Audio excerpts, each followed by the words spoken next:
April 1940. The halls of the Reichsmarshal's office in Berlin were lined with portraits of victorious generals, of Luftwaffe aces in frozen flight, of swastikas gleaming in polished bronze. Hermann Göring, one-time ace pilot, now supreme commander of the Luftwaffe, reclined in his chair, a cigar smoldering between his fingers. Maps of Europe sprawled across the table, dotted with red pins denoting Luftwaffe airfields and potential bombing targets. He laughed, a sharp, cutting sound that echoed against the walls of the office. The subject of his amusement? A report he had just read from the United States. 50,000 aircraft, they claimed, were in planning. 50,000 planes to challenge the Axis powers. Göring's laughter was dismissive, almost condescending. To him, it was impossible. The United States was a country of pacifists, of businessmen and farmers, of politicians who tinkered with weapons instead of weapons. 50,000 aircraft? Preposterous. Yet behind the laughter, the machinery of American industry had begun to turn. Factories across the Midwest and on the eastern seaboard were quietly humming. Engineers in gray suits drew blueprints that would later define the skies of Europe. Sheet metal and engines that once powered passenger planes were being repurposed, redesigned, and mass-produced with a single purpose: to crush the Axis in aerial supremacy. By 1942, the plans had expanded, almost unimaginably, to 100,000 aircraft. The same number that had seemed ludicrous to Göring was now a tangible, terrifying reality. In the skies over England, Luftwaffe pilots would soon discover the consequences of underestimation. On a gray morning in August, the first wave of American bombers crossed the Atlantic, escorted by fighters that could challenge the once dominant Messerschmitt Bf-109. For German pilots, trained to expect timid opposition, the scale and coordination of the American air armada was a revelation. Thunder rolled across the North Sea as B-17 flying fortresses streamed over the horizon, their noses bristling with machine guns, their fuselages armored against the flak that the Luftwaffe could muster. Göring had underestimated not just the numbers, but the discipline and determination behind them. Meanwhile, in factories across Ohio, Michigan, and California, American engineers worked with methodical precision. The production lines were a symphony of motion. Fuselages rolled off assembly tables, engines roared to life in testing bays, propellers spun under fluorescent lights. Each plane was a testament to American ingenuity, designed to be reliable, to endure, to dominate. The technical specifications were astounding. The B-17's defensive armament allowed formations to fend off fighters. The P-51 Mustang's range meant that bomber escorts could now reach deep into enemy territory. Each machine was a statement. Industry, organization, and ingenuity could outweigh natural talent or individual brilliance. In Berlin, Göring convened meetings with his generals. Reports filtered in from the Eastern Front, from the Mediterranean, from Norway. Yet still, he clung to the belief that the Luftwaffe could remain dominant. The idea that America, a country long removed from the wars of Europe, could field an air force of unprecedented size seemed absurd. He mocked the press releases, the speculative analyses, and even intelligence reports that hinted at burgeoning American production. Yet, unbeknownst to him, the United States was already building more planes than Germany, Japan, and Italy combined. The first combat tests were brutal. German pilots, accustomed to air superiority, found themselves outnumbered and outmaneuvered. Bombing raids over occupied France and Germany were met with formations that seemed endless. The sky became a chessboard, and Göring's arrogance had misjudged the opponent. Each American plane that returned safely was a psychological blow. Each destroyed aircraft a small victory that hinted at a larger, inexorable tide. By 1943, the full weight of American production was apparent. Every month, hundreds of bombers were added to the fleet. Every month, fighter squadrons grew in strength and experience. The United States had not just built planes, it had built an infrastructure capable of sustaining them, from maintenance depots to trained crews, from logistics chains to replacement aircraft. It was a mechanized arms race, and Göring had been blindsided. Historians later would note the stark contrast in military philosophy.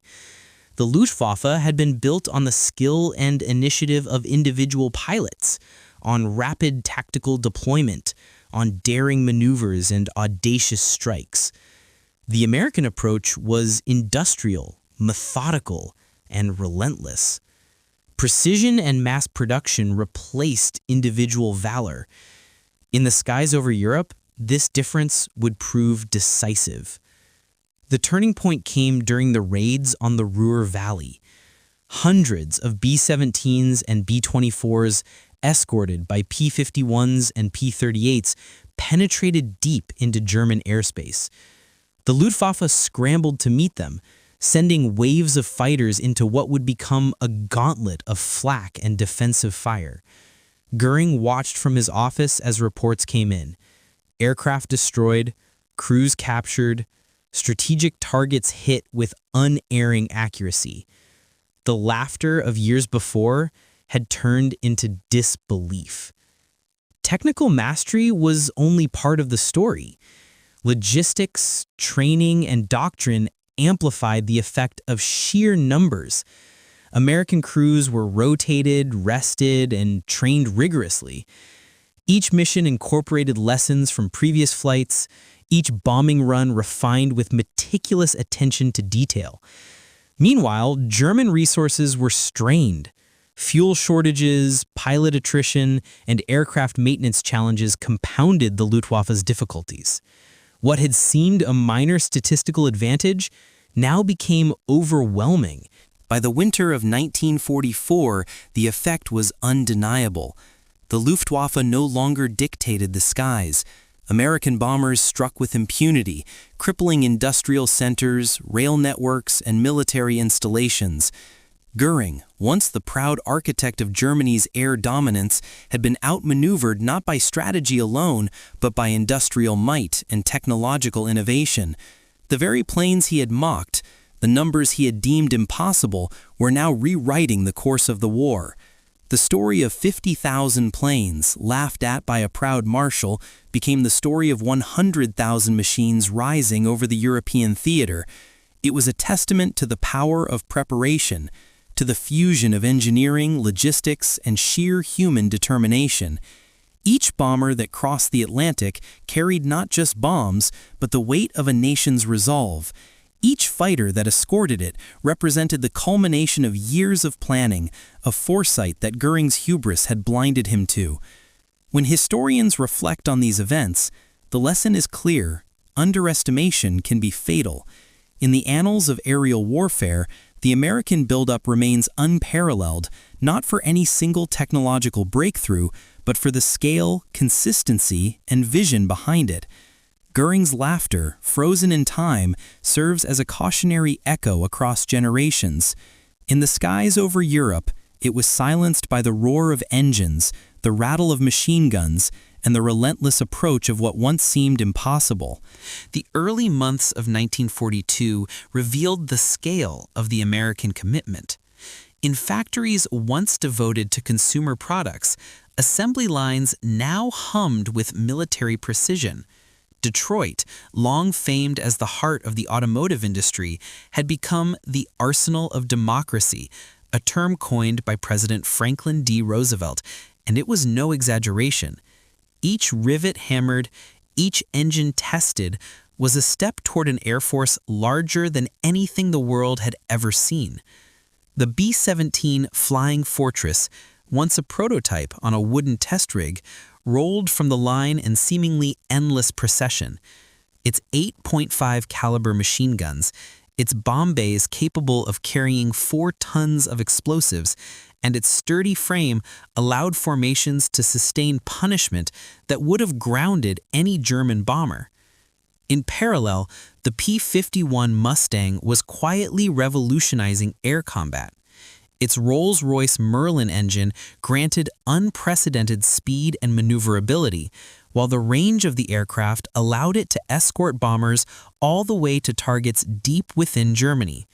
Luftwaffe pilots, accustomed to facing fighters for only brief engagements, found themselves confronted with an enemy that could fly as far, as fast, and as resiliently as they could. The Mustang was not just a plane, it was a force multiplier, a technological response to years of strategic underestimation. Meanwhile, Göring continued to monitor reports, confident that attrition and skill would maintain the Luftwaffe's supremacy. He convened staff meetings in Berlin, where maps of enemy airfields, convoy movements, and intelligence intercepts were scrutinized. German engineers presented new variants of the Focke-Wulf FW-190 and the Messerschmitt Bf-109, but each innovation arrived too late or in insufficient numbers to counter the relentless tide of American aircraft. The Luftwaffe had built a force of elite pilots, but the Americans were building entire generations of airmen, trained, rotated, and disciplined to operate in formations that had been perfected over months of planning. The first encounter that truly shocked Göring occurred over the skies of northern France. On a cold morning in June 1942, a squadron of B-17s approached a strategic railway hub near Le Havre. The Luftwaffe scrambled to intercept, dispatching a dozen Bf-109s. What the German pilots encountered was beyond their expectation. The bombers flew in tight boxes, overlapping defensive fire, creating a storm of lead, and the P-38 Lightnings escorting them swooped down to engage any fighter that dared approach. Within minutes, the Luftwaffe suffered heavy losses. Their planes ripped apart by gunfire before they could even reach the bombers. Reports filtered back to Berlin, but Göring dismissed them as isolated incidents. Yet each subsequent raid followed the same pattern, each loss a further erosion of his confidence. Across the Atlantic, the industrial output only increased. Factories in Wichita, Kansas built the B-29 Super Fortress, a bomber so advanced that its pressurized cabins and long-range capabilities allowed it to reach targets previously considered inaccessible. On the West Coast, Lockheed's assembly lines churned out P-38s with clockwork efficiency. Workers, many women who had entered the workforce for the first time, became an indispensable part of the war effort. They learned to operate machines that once seemed incomprehensible, their hands shaping the instruments of aerial domination. The psychological and social dimensions of this effort were as significant as the technical ones. The American population had committed itself fully to a war many had once regarded as distant. In Berlin, the cracks in the Luftwaffe's armor became evident. German pilots, once untouchable, now faced attrition at rates they could not sustain. Training schools struggled to keep pace with losses, and inexperienced replacements were often sent into combat ill-prepared for the scale of the American formations. Göring's reports, once full of optimism and bravado, now hinted at anxiety. He increased production of advanced fighters, but the sheer weight of American aircraft in the air rendered these efforts largely reactive rather than preventative.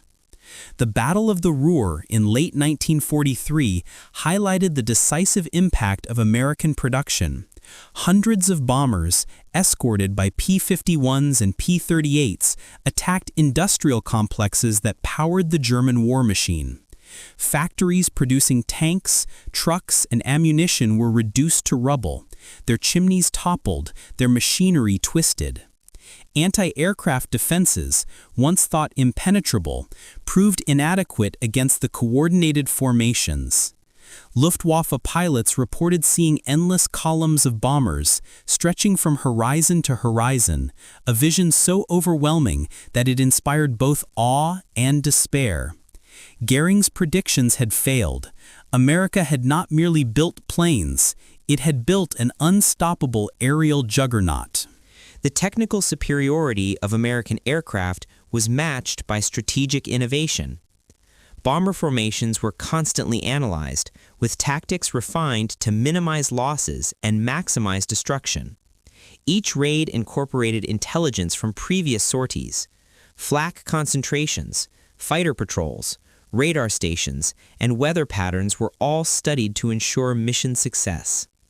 This feedback loop, combined with unrelenting production, created a situation Göring had never anticipated. The Luftwaffe could no longer dominate, it could only react, desperately attempting to mitigate the damage inflicted by numbers it had once dismissed. As winter approached, the human dimension of the conflict became increasingly stark. American airmen endured bitter cold, mechanical failures, and the constant threat of death. Yet, their resilience mirrored the industrial might that supported them. Each successful mission reinforced morale, while losses were mitigated by the constant influx of replacements. In contrast, German pilots face fatigue, dwindling resources, and a population increasingly demoralized by the destruction of critical infrastructure. The disparity between the two forces was not just numerical or technical, it was systemic, the product of a society mobilized in total support of its military objectives. By early 1944, the scale of the American air armada was undeniable. Entire regions of Germany were under constant threat from waves of bombers. The Ruhr, Hamburg, Berlin, and other industrial centers faced repeated attacks, each one meticulously planned to disrupt production and weaken the German war machine. Göring, once the epitome of confidence, was forced to acknowledge the reality of the situation. His laughter at American ambition had long since faded, replaced by reports of staggering losses and failing defenses. Historians later examined the psychological impact of this shift. The Luftwaffe's culture of individual heroism had been effective in smaller conflicts, but it was ill-suited to face a mechanized, industrially supported adversary. American doctrine emphasized teamwork, logistics, and massed force over individual valor. In the skies over Europe, the lesson was brutal and clear. The ability to produce, sustain, and replace could outweigh skill and daring. Göring's misjudgment, initially a single moment of arrogance, had cascading consequences that reverberated throughout the Luftwaffe. By the spring of 1944, the skies over Europe had transformed into a theater of relentless confrontation. The American air offensive, carefully orchestrated and heavily resourced, had become the centerpiece of Allied strategy. Reconnaissance reports from Luftwaffe intelligence revealed something Göring could hardly believe. Formation after formation of B-17 Flying Fortresses and B-24 Liberators, escorted by the long-range P-51 Mustangs, were now flying directly over German territory with near impunity. The scale of production, the precision of coordination, and the determination of the crews challenged every assumption the Luftwaffe had held since the outbreak of war. The Schweinfurt-Regensburg raids in August 1943 had already provided a stark warning. Hundreds of bombers penetrated deep into the heart of Germany, targeting the ball-bearing factories critical to the German war machine. The Luftwaffe scrambled in response, deploying waves of fighters. What followed was a brutal demonstration of the difference between quantity and quality. German pilots, skilled and brave, faced formations of bombers flying in tight defensive boxes. Every bomber bristled with .50 caliber machine guns, their interlocking fields of fire creating a deadly zone that punished even the most experienced ace. Losses were heavy on both sides, but the Americans continued to fly. Every month, replacements arrived in sufficient numbers to sustain pressure. Inside Berlin, Göring convened one of his increasingly tense war councils. Maps littered the table, marking factory locations, flight paths, and Luftwaffe positions. Reports from his generals painted a grim picture. The Luftwaffe was struggling to intercept the American formations effectively. New aircraft designs were rushed into production, but assembly and pilot training lagged behind attrition rates. The once proud Luftwaffe, the jewel of the Third Reich, was under siege, not from a single tactical genius, but from the unstoppable momentum of American industrial might. Göring's frustration grew. He had mocked the 50,000 plane plan.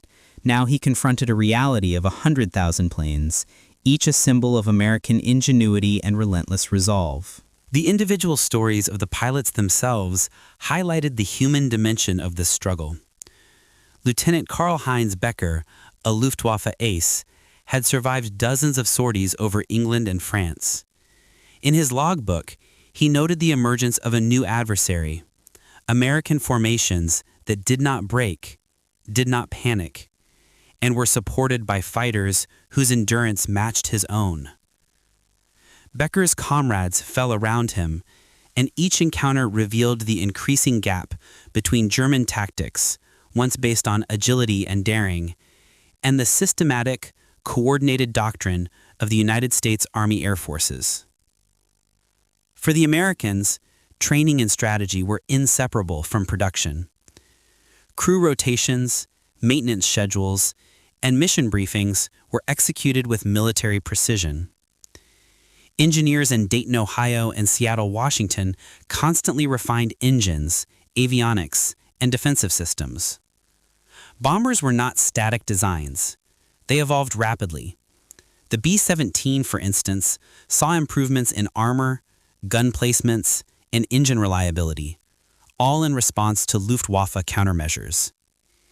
Each enhancement represented not just technology, but a strategic philosophy.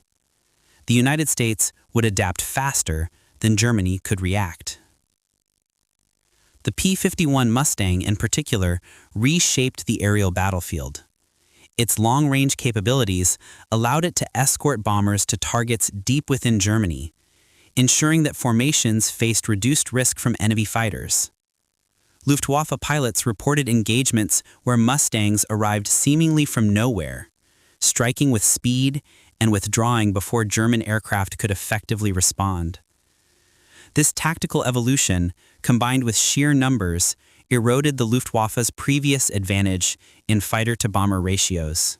By late 1944, the air war had reached an intensity unmatched in history. American bombers conducted daily raids over the Ruhr, Berlin, Hamburg, and other key industrial centers. The Luftwaffe, despite heroic efforts, could not maintain parity. Göring's earlier dismissals, his laughter at the United States' ambitious plans, were now replaced with increasingly desperate strategies. He ordered new fighter divisions, experimental aircraft, and even the deployment of jet-powered Me-262s, but these innovations arrived piecemeal and could never counter the relentless tide of American bombers. The human toll was staggering. German airfields were bombed, supply depots destroyed, and cities damaged beyond repair. Civilian populations experienced the horrors of industrial-scale bombing campaigns, their morale eroding, even as the propaganda in Berlin tried to reassure them. Luftwaffe pilots faced constant stress and exhaustion, while replacement training could not keep pace with losses. Meanwhile, across the Atlantic, American crews rotated in fresh and eager, supported by an infrastructure that had grown in sophistication and scope. Every sortie represented both the physical and psychological advantage, a demonstration of the United States' ability to wage total war. Technological and industrial details played a crucial role in this transformation.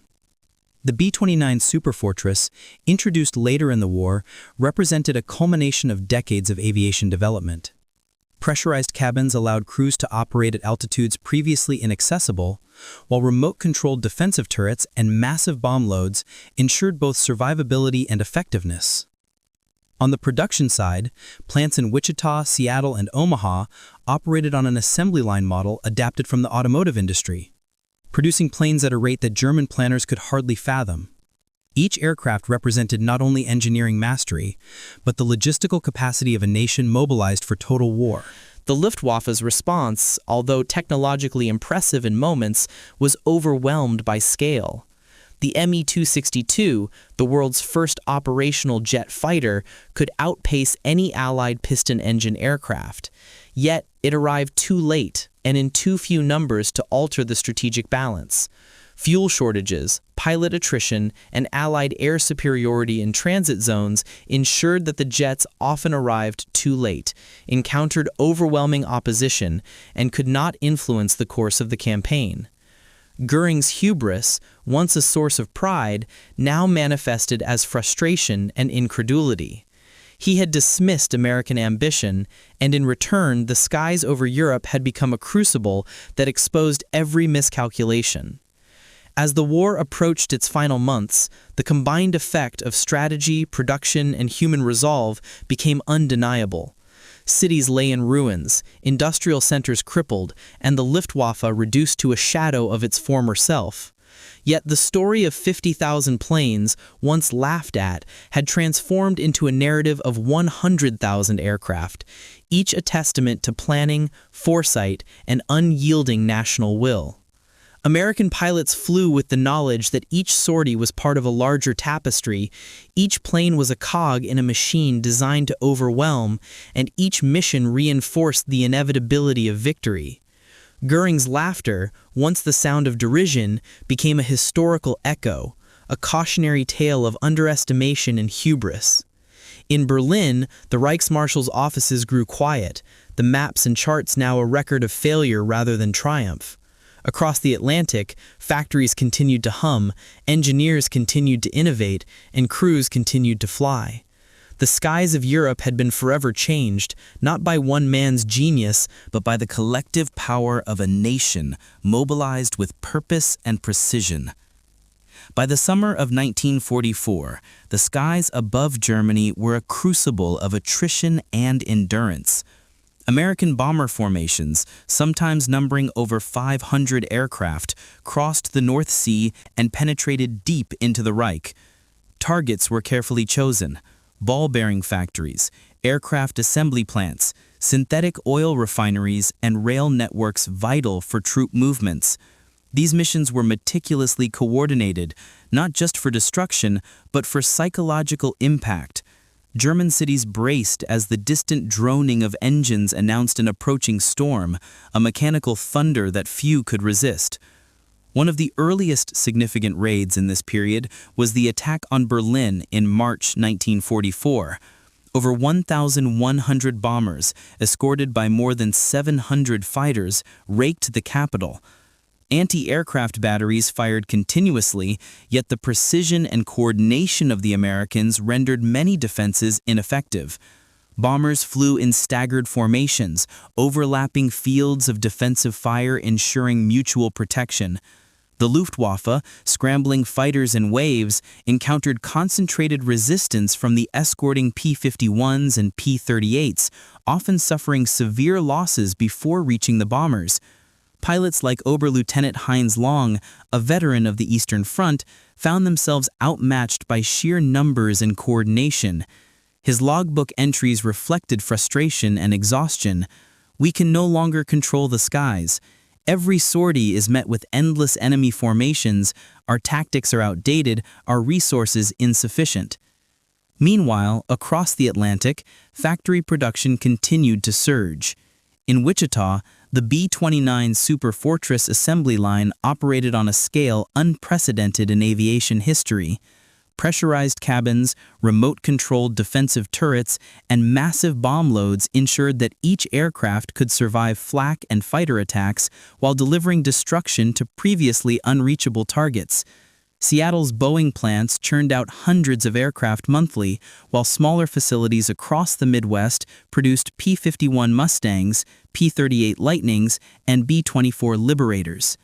The logistical network supporting this production was vast. Supply chains, maintenance depots, and trained crews ensured that every plane reaching the front could fight effectively. The scale of this industrial mobilization was a direct answer to what Göring had once dismissed with laughter. In the Ruhr Valley, industrial hubs faced near-constant aerial assault. Factories producing tanks, artillery, and ammunition were reduced to rubble. Rail lines vital for troop and supply movement were severed. German civilians faced recurring air raids, their morale eroding under the relentless bombardment. The Luftwaffe, stretched thin and suffering from attrition, could no longer maintain air superiority. Even elite units, such as Jagdgeschwader 26 and Jagdgeschwader 54, were overwhelmed by sheer numbers and operational tempo.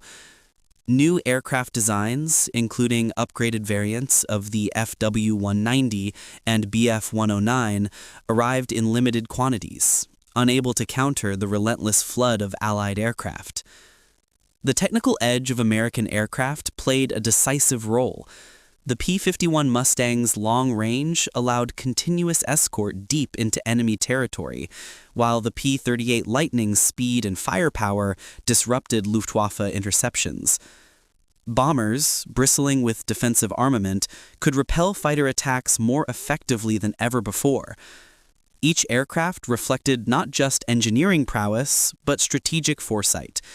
The Americans understood that overwhelming the enemy required not only numbers, but integration of technology, training, and coordination. The German response included desperate innovations.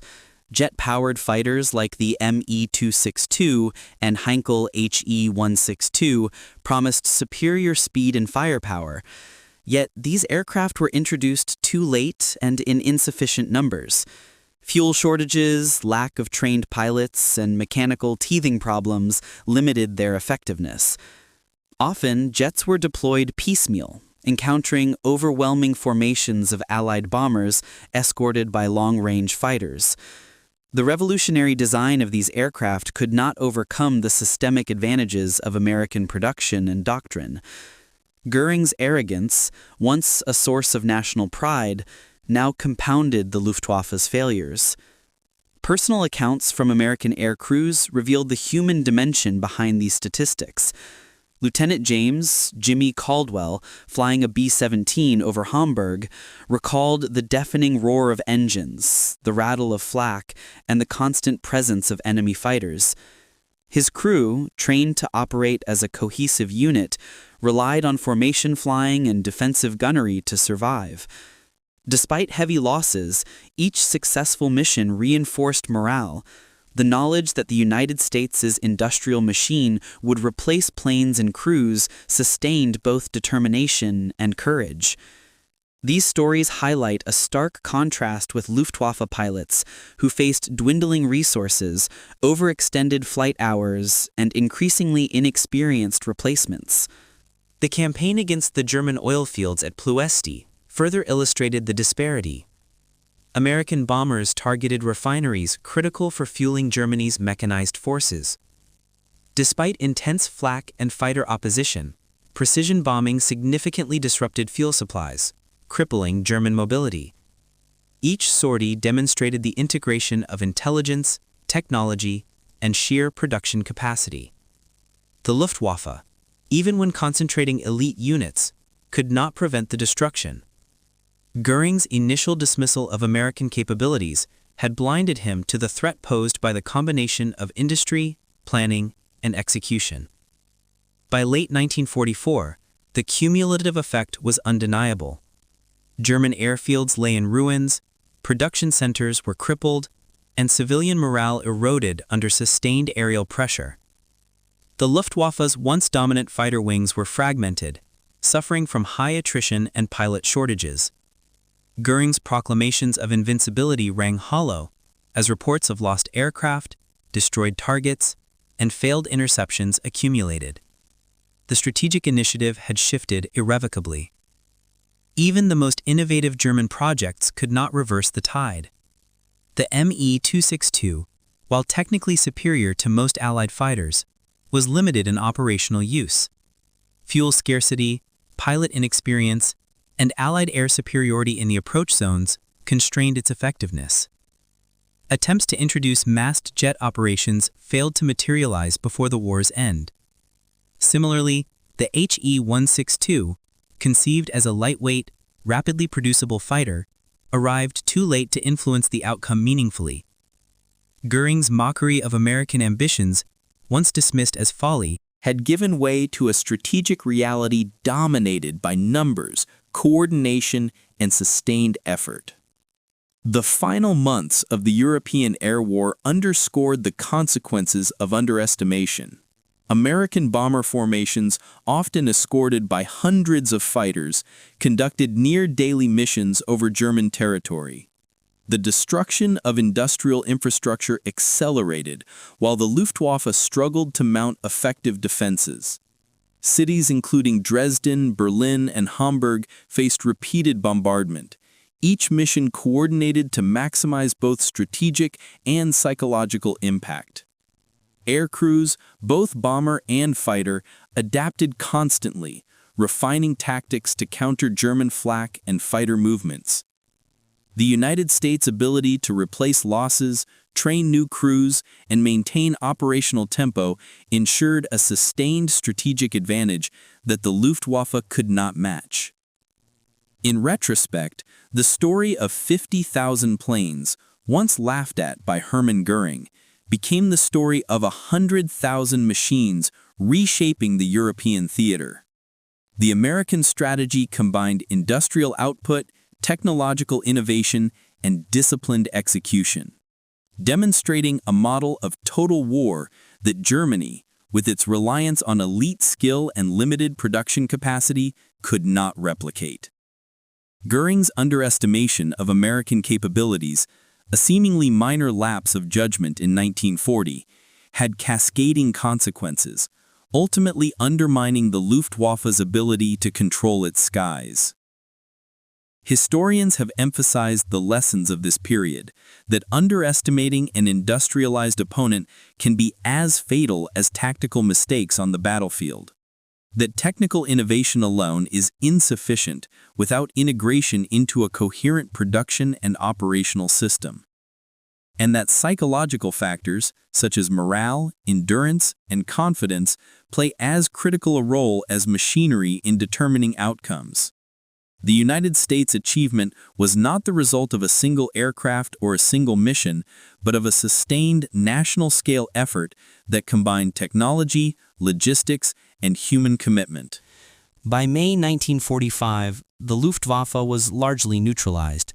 German cities lay in ruins, industrial capacity had been decimated, and remaining pilots faced impossible odds. Göring, once the pride of the Third Reich and the master of the Luftwaffe, witnessed the culmination of his misjudgment.